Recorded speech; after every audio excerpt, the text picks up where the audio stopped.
And I called him as my brother. I called him and I told him, bro, that's wrong. And he said, yeah, that's going to be the last time. Jamani, kutokujua si ugonjwa. Kutokujua si ugonjwa. Tuache ujuaji wa ajabu ajabu.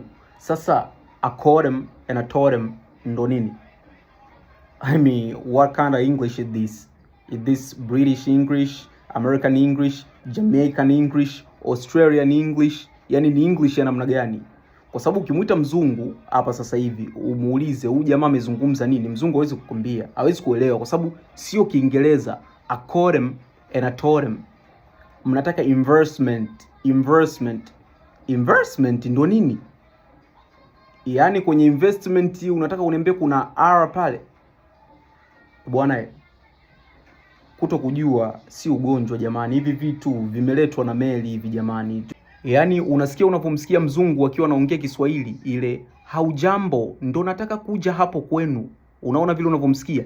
Ndivyo hivyo mzungu naye anatusikia sisi Waswahili tukiwa tunaongea Kiingereza kilugha chao. Ushansoma. Kwa kitaalamu huwezi kuongea Kiingereza kama wale wazungu wenyewe. Yaani cha muhimu ni kuweza kujua tu namna gani ya kuwasiliana basi na kufikisha ujumbe basi kwa Kiingereza.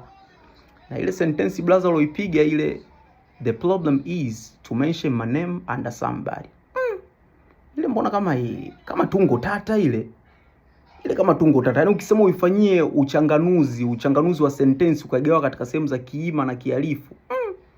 Ile sentence ina utata. Walai wa bilai. Mimi sio mtaalamu sana wa lugha lakini to mention my name under somebody.